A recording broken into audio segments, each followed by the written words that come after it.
Okay, good morning, everyone. I'm going to wait for my dear friend and amazing, inspiring individual, Brooke Thomas, to pop on. And I sent her this. I'm going to wait for her to accept and pop on with me. This is such an important message. She's such an incredible human being. And I'm really excited for her to jump on here. And let me see if I can get her on really quickly. I'm going to do another invite just in case. And again, guys, thank you so much. This is a story that I really can't wait for you guys to hear. It's just one of those things where there's such inspiration everywhere we go and everywhere we look. So this is one of those stories where it's needed. It's something that should be heard by everyone. So for those that are jumping on, please say hi and where you're coming in from. And I'm going to wait for her to pop on now. Hold on for 1 second. Hey there. What's that? Yeah, just pop on. All right, bye. So these are the technical things that need to be done, and I think she's here. There she is. I'm going to promote to panelist. So now, Brooke, you should be. There we go. Hi. Hey. Hey, we made it work. All right. So now, yeah. So it's funny, Brooke, when you do things through Zoom, it's done as a webinar, and then it can be streamed right to Facebook. So webinar stream. Yeah, see, I do Zoom, my regular Zoom account, and I can live stream it with my options.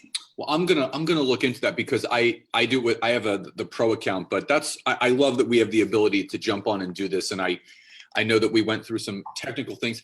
How do you look so like prim and proper at 10:30 in the morning? Like, Hey, boy, I get up at 4:30. It's like lunchtime for me. Yeah, I mean, I'm up at 6. So no, the only reason sometimes I show up in a baseball cap or whatever, but I've got many trainings and calls all through to like 8 p.m. So I figured I might as well put my yellow on. It's springtime, I love it. Well, we have I have to plug this in. I can hear you. Go ahead. So we have a bunch of people jumping on now. There's going to be a bunch of people that are going to be obviously watching along. And I think I love doing it this way because it allows us to just talk and stay focused. But I wanted to introduce you to my network for so long now. Obviously, we met through our mastermind that we're a part of. So we have the same mentors, but you and I really, and it's funny, we didn't even connect out there. We actually connected when we got back from our first time out in California. So obviously I'm excited for everything that we're doing together as friends, in business, everything else.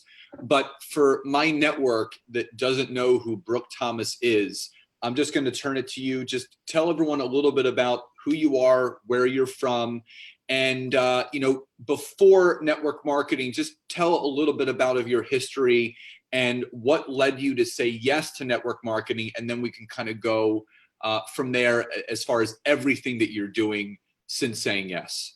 Yes, and by the way, I thought it was just us a second ago on the Zoom. That's why I got up and I was like, I'm plugging in. I didn't know we were live on Facebook. So it's okay. I was like, hold on. I thought it was just us, but that's okay, right? Okay, so here's the deal. It was 15 years ago that I was 26 years old. I was newly married, found out I was pregnant. In my first trimester of pregnancy, I was just trucking along thinking I'm the healthy 26-year-old, just excited to be pregnant. And I found out that I had stage 3 cancer. I had melanoma, and they told me that according to my blood work, that the cancer, basically when it comes to melanomas, it's that type of cancer when you're pregnant, because of your hormones, it can spread hard and fast. So they basically that day, they would not let me leave the office. I had to call my husband. He was out of town. He had to literally fly in. It was almost like a very quick emergency situation. And they basically told me that they wanted me to abort the baby and have chemotherapy. And they spent several hours with us telling us all of the different scenarios of women that were in my situation that were pregnant, that didn't do anything, that either died or their baby died or they both died. So I tell you that because I was sitting there at 26 going, okay, hold on. Can we just work this out after I have the baby? Because from my past, anything that had happened to me ever that was bad or scary or that I was afraid of, I would just pretend it didn't really happen. And I had lived most of my life like that. And this was a situation that I was stuck with in a moment where I couldn't hide. I couldn't run away from it. And that was the turning point of my life. Like we all have these different turning points in our life. And I had had many that I didn't pay attention to, but this was the one that I couldn't run away from. And in the moment that they told me this, I literally remember thinking like, there's just no way that I'm going to have chemotherapy and lose this baby right now. There's just no way. There has to be another option. And I'm the type that's like, okay, what else you got for me? Because that's not an option right now. They told me the other option is that they could cut the cancer out immediately with like prep me, get that going immediately but I could not have any anesthetic because I was in the first trimester of pregnancy, and that would cause a whole nother liability to, have anesthetic and it go to the baby. So they literally held me down. 4 people held me down. The surgeon cut me open on the side. 50 stitches later, they did give me topical lidocaine, but when you're being cauterized and you have 50 stitches, the topical lidocaine doesn't really do anything. I had to put something in my mouth, like to squeeze like a ball for pain. And I just remember, it was the most painful thing I've ever experienced. And it totally transformed my life because I was faced with a death sentence at 26. They did tell me, according to my blood work, I probably would not live past 40. And they also told me I would have to get blood work done the rest of my life every 6 months. And the type of cancer it was, the way my blood work looked. So I will say I'm 41 today and I'm wearing my yellow because it makes me happy. And I do have I do have a different perspective on life than most people do. That was 15 years ago. And I think that it changes you when you're faced with death, when you're faced with something, it allows you to reevaluate everything. And that's what I did. And I think that, Scott, you and I are like, you're like my brother from another mother, because we're very similar in our personalities and energy and excitement for life. And sometimes people, question it or they can't figure it out. And I'm always more than happy to let them know, that I believe every day is a gift. And I know what it feels like to feel defeated and to feel like there's no hope and to have the darkness and the negativity. And I already know the outcome if I'm going to act like that.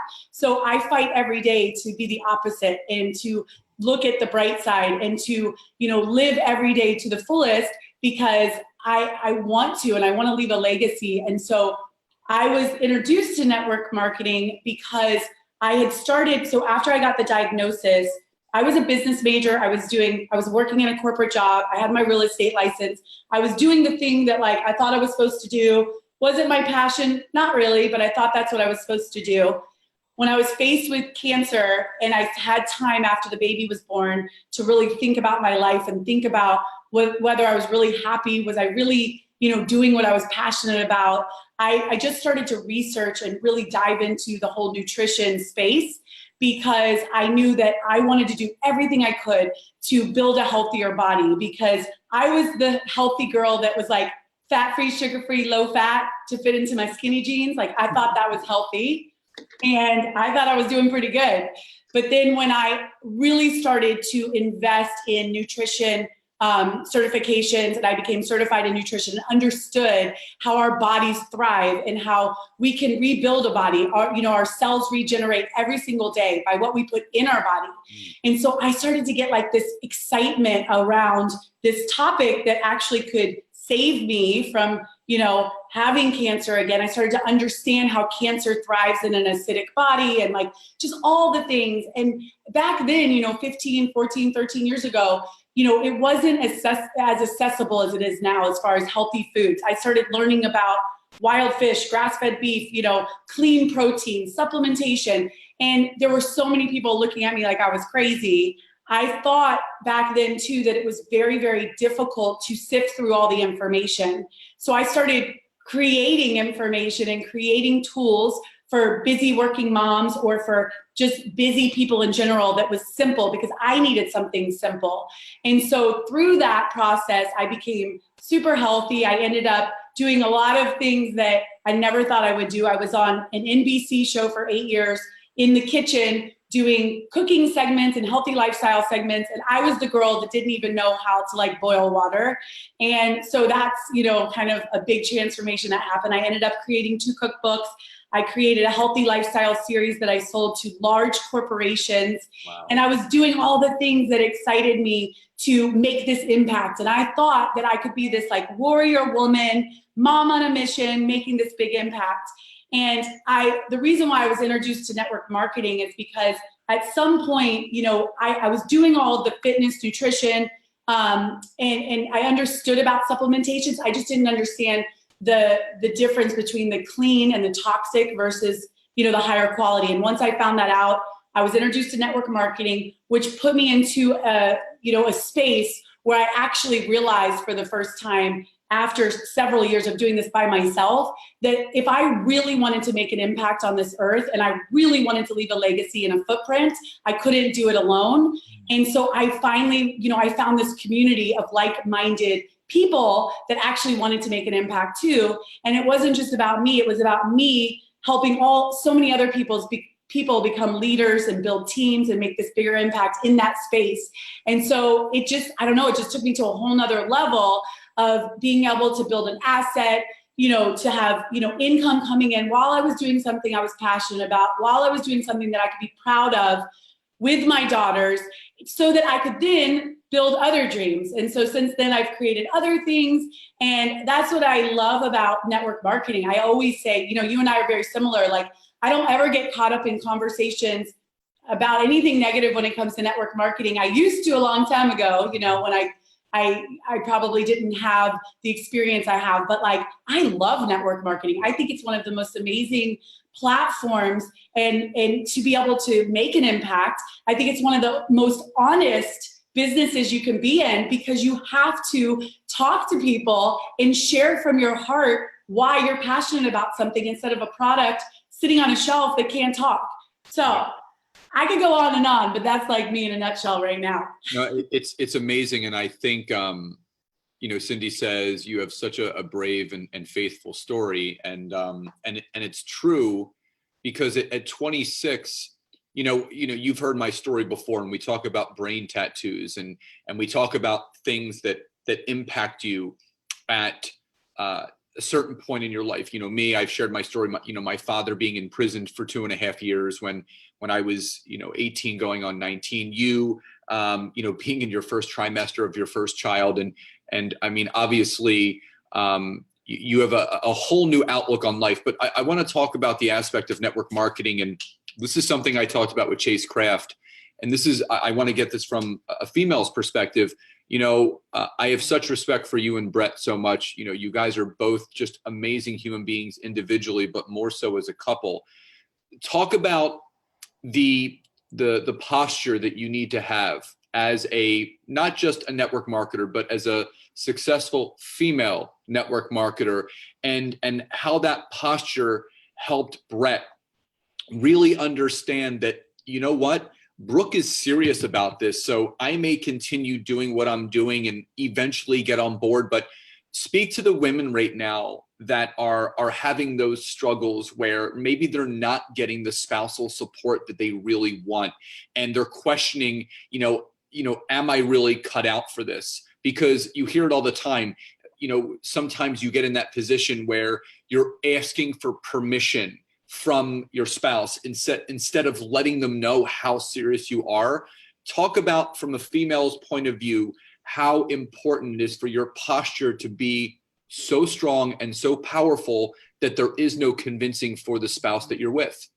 This is my favorite subject. Love this because, and again, I've been in network marketing now for 10 years. I have been a keynote speaker several times on the stage. I've been distributor of the year for the entire company. I have built a multiple six-figure, well, really seven-figure business in network marketing. So I love to talk about this, and I want you to know that whoever I'm speaking to, that I have experience here. And this is what I'm really great at with women because did you want to say something? Yeah. So my friend Jessica Jenkins is on here and she says, just what I need. Thank you, Scott, for asking this. So Jessica, just sit back, take some notes, and Brooke, just let it all out right now. Okay. Hey, Jessica. So here's the deal. I really believe that our partners and our spouses really do want us to thrive and be happy. I believe that so many times as women, we do show up in a posture of asking for permission and not being 100% confident in what we're doing. And we rely on other people, especially our spouse or our partner, to say what we want them to say instead of us bringing them our confidence. I always say we have to have confidence and energy around anything we partner in this life. Like, I hope I have enough encouragement to go around for the rest of my life, because why would I spend any time partnering with anything or saying yes to something if I'm just half in? You have to be 110% all in, and you've got to let your spouse and your partner know that without waver. And it's almost like, you don't have to join me now, but you can join me later. But this is what I'm doing. With all due respect, this is what I'm doing. Like, I'm here to do this. And I would love if you supported me, but I don't need you to support me. I actually say this a lot in relationships and in business. And this is no disrespect towards the men or the women or whatever. But it's like, we want to come from a posture of I want you, but I don't need you. I want everybody and anybody that wants to join me. I want my husband to be on board. I want this, I want that. And I am so full of love, and I will express exactly what I want, but I don't need it. I don't need it to continue to show up and do what I was created to do. I don't need it to continue to show up and believe the truth. Network marketing works. It's a real business, and it's a really serious place where you can make a very large impact on the health crisis, on income, on families, on whatever it is that you're passionate about. I believe everyone should be in network marketing. I just think you have to find the company that fits you. That's the bottom line. So when it comes to a spouse, it's like, listen, ladies, I tell my ladies all the time, I'm like, they need to just believe that you believe it. So a lot of times when spouses try to question, or they try to knock it or question it, they just need you to be like, listen, you're wrong. Let me prove it to you. Yeah. Don't, if we come from a posture of hey, this is my dream. Do you think that's okay? If that other person, if it's not their dream, they're going to give you their opinion on whether they think it's okay or not, which is fine. But why does that matter for your dream? I know that I'm created to do certain things that people around me aren't. So why would I ask them permission or their opinion, which I used to do? That's why I can speak from this. I lived most of my life as a full-fledged people pleaser. I didn't even know who I was when I found out that I had cancer. I was I literally went through several years of therapy and questioning who really am I? Because I don't know, because I showed up to however anybody wanted me to show up, and I was really good at that. And so I was oh my gosh, I don't even know who I was. So when I finally discovered that I have my own unique traits and gifts, and I believe everybody does. I don't feel like anybody's left out. Everybody's valuable. Everybody has their own unique traits and gifts, but you got to own those, and you've got to show up as you, and your people will find you, because whoever's attracted to me is not going to be attracted to Jessica, not going to be attracted to Scott, maybe because Scott and I are kind of similar, but you got to show up fully owning who you are so that your people can relate. I used to apologize all the time for who I was and ask people permission for my dreams. And everybody said, no, you shouldn't do that. No, you shouldn't talk like that. No, you shouldn't dress like that. You talk too fast. You talk too much. Da, da, da, da, da. Those aren't my people. It's okay. They're created the way they are, but I don't need to ask permission. And when I stopped asking for permission, everything grew, everything. And that's what happens with a lot of women. Again, we live in a different world. My husband and I both really talk to couples a lot about how, listen, if you're going to be an entrepreneur and you're going to be in network marketing or own any kind of business, you've got to show up and realize that your roles are whatever you make them. There's no rules. You got to rewrite the rules for your roles, because what a traditional marriage is and a traditional family is, whatever that is, that's not like who we are as entrepreneurs. And you've got to be able to communicate that so everyone can be happy and not bitter with their roles. Does that make sense? It does. And, and Roseanne is saying that's her story too. Jessica says, bring it. Thank you, Brooke. And, for me, if you don't grow together, you grow apart. And you hear this all the time. And it's funny because you and I both, have about 16 years of network marketing experience in our careers. And what I can tell you, and I'm sure you can agree with me, that we've actually seen people grow so much in the time that they join network marketing, that it just so happened that when you start to get under the kimono of who you are and you start living into your passion and your purpose, sometimes that brings to light maybe that they're not in the best relationship. And that is not to say that network marketing breaks people up, but it truly solidifies a bond that has maybe been broken, and it brings you back together, or it maybe brings things to light where you may be better on your own to rediscover yourself, to land into something else. And I think you and Brett are an amazing example of how two people come together and they become one and a team. And I think that's so important and it's so powerful. And there's a lot of people that feel like they're alone in this situation. There's a lot of people that feel like, I'm the only one where my spouse is not supporting me. But I'm of the belief that, and Lori and Chris talked about this on one of Chris's podcast episodes, is that it's okay if your spouse is not on board with building with you, but you do need to let your spouse know how serious you are about building this business. And again, I hear it all the time from all the people that I talk to, and I'm sure you hear it from all the time from the people that you talk to, is that there's a confidence that you need to have when speaking to your spouse. It's not like, I'm going to try this, I'm going to see how it goes, I'm going to dip my toes in the water and see what the temperature of the water is. No, you literally, and I use this analogy, you have to dive into the deep end without your wingies on, and you have to learn how to swim on your own. Because once your partner sees how serious you are and you are willing to go all in, they may not be on board to build with you right away, but they will be on board and to support you. And then eventually they might turn the page to end up coming on board to build with you. But they may never do that. But as long as you're getting the support, it all stems back from you and the posture, the confidence, and how serious you let them know you are. And I think that's something that really is not taught and spoken about enough. And I'm glad you're touching on that. So I want to shift a little bit because, again, there are so many people that do network marketing and they get to a certain point and they're like, oh my God, this isn't working. I'm not successful. Network marketing is not the lottery. It's not a get rich quick thing. You have to do every single day to get the results that you're looking for. So I just want you to, we have about 10 minutes or so left. I want you to quickly touch on, speak to those people that may feel like they're stagnant. They're not growing. Their business is going backwards. What is a simple action or thing that they can do starting today to start pushing that needle forward, to reignite that flame that was burning so strong in the beginning, but that light seems to start to go out the more they're not getting the results that they want? I always say that you've got to always recast, if you're feeling like that, recast your vision about where you want to go and why you initially joined this. Like, you have to have a strong enough why that makes you cry. And the tears are like, because it's so deep within you that on a bad day, nothing's going to knock you down. And so sometimes people join, I think, from maybe a different place. And so we have to kind of reshift a little bit and go, okay, hold on. This is a real business. It really works. It's for everyone. Another reasons why I love this business. There's no prerequisite. There's no resume required. Like, you just have everyone start at the same place. Go to college for it. Like, right.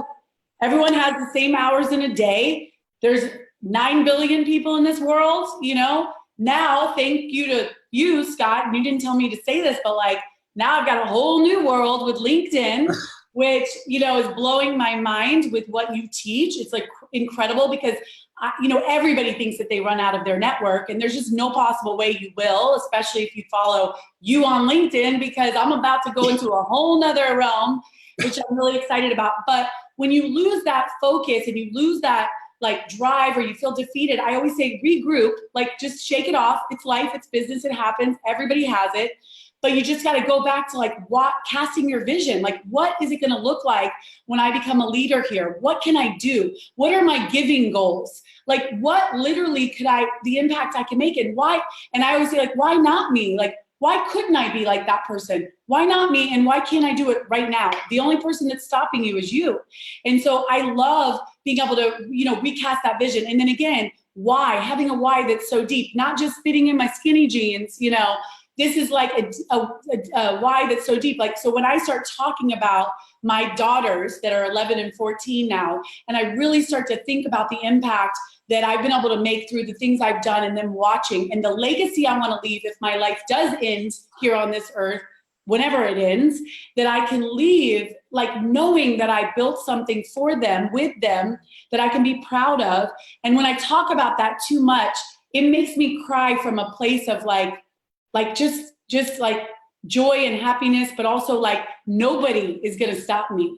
Like nothing, nobody, no matter if somebody makes fun of me, if I get vulnerable and mess up, if I don't reach my goals, it doesn't matter. I look at my daughters every day and I'm like, doesn't matter. I'm going to keep going. And listen, that happens to all of us. Like we get embarrassed or we get made fun of, or if we're vulnerable. I mean, if I told you the stories, like I feel like I could write a book, you know what I mean? But and that's why I'm so confident today and so strong in my leadership skills, because I've been through some stuff, you know? And if you don't go through some things, then you're never going to get to that place. Everybody has to go through it. And I want to touch real quick on that part that you said about dipping your toe in. So like a lot of times people will say, well, I'll join, but like, I'm just going to like check it out. Or, you know, I don't want to have these big goals, you know? And I'm like, listen, I'm kind of like, either do it or don't. Like, don't play small. And I don't mean to say that in a disrespectful way. Like, I think there's enough room for everyone, but this is the deal. If you don't shoot big and you don't go for it, you're never going to get to where you need to be. You might as well go all in and embarrass yourself a little bit if you don't reach the goals, if that's what it does for you, because I don't even get embarrassed anymore. I never reach my goals every month because I shoot so big, but I get way closer than if I played small. And I'm never going to play small because it's not fun. You know what I mean? And I take all of that vulnerability and fear and just turn it into like thrilling excitement. And then I find people like you, Scott, that get it. And I find all these other people and we're running together and it's just fun. It's like, okay, let's reevaluate the end of the month. If you play small, you're never going to get to where you need to. I love that. So we have a couple minutes left, and I always like to end this. First of all, people are loving this. You can go back and look at the comments later. People, they're saying this is exactly what I needed to hear. Love your passion, lots of hearts, because that's what a true leader is. It's someone that comes on something like this and just lets it all hang out. And there's no sugarcoating in life. And I think there's a lot of, you know, you hear people all the time hiding behind their masks. And the one thing that I can definitely say about you is that you do not have any masks. What you see is what you get. The way that you show up on a Zoom or an Insta story or just a regular catch-up Zoom like we have, you are the same person every single time. And that's just a testament to how an incredible of an amazing just human being you are. So I'm just really grateful to know you and to call you a friend. So just thank you for just being you. I mean, that's really just enough, you being yourself. Thank you. I feel the same about you, Scott. I'm so grateful for meeting you and just being friends with you. And you're just amazing. Anybody that is not following you for LinkedIn needs to. And I can't wait for me to come back on and have my LinkedIn story. And you will. So final question before I let you go, because I know that you have a hard stop at the same time that I do. Yeah. What does success truly mean to you? Success truly means to me like having true freedom and joy like that real joy that comes from just knowing that like you are building something that means something. Mm-hmm. And that to me brings me joy, and that's success, and that is freedom, you know, because so many people are bound up by like chains or what they think success is and all the stuff you and I know. I never will apologize for liking things, but it will never define me. It's more of a, you know, feeling of being able to be around amazing people and all of that. So that's true joy and freedom. Did I like answer too long? Was that too many answers? The great thing, Brooke, about that question, there's no wrong answer. Okay, good. So for anyone that's on here live or on the replay, I've tagged Brooke in this post. Please follow her on Facebook. What's your Instagram handle? And then if anyone wants to learn about you and your businesses, Live Out Loud, how can they contact you? Yes. So Live Out Loud Brooke is my Instagram handle. So Live Out Loud Brooke. And then if you go to brookethomas.com, and it's Brooke with an E, you can literally like see all of my programs, all of my masterminds, live events, anything that I've got going on that you want to join, you can find on brookethomas.com. Awesome. So again, I know you got to go. I know I got to go. So much love and gratitude for you, my friend. Thank you for taking the time and rescheduling and making this work. And just so excited to see all of the amazing things that you're going to be doing. And I'm just happy to be a part of your circle to watch it all unfold. So thank you for being you. And thank you for sharing your time and your story today. Thank you so much. I really appreciate it, Scott. You're an incredible human too. And I'm just so grateful. Thank you. Thank you, my friend. Have a great rest of your day. You too. Bye, Brooke. Bye. So as you guys can see, there's really no words. If you've missed the beginning of the story, go back and watch it. She's just an incredible human being. So Brooke, thank you again so much for sharing your light, your love, and your story with everyone. Guys, please enjoy the rest of your day, and I will talk to you soon. Bye, everybody.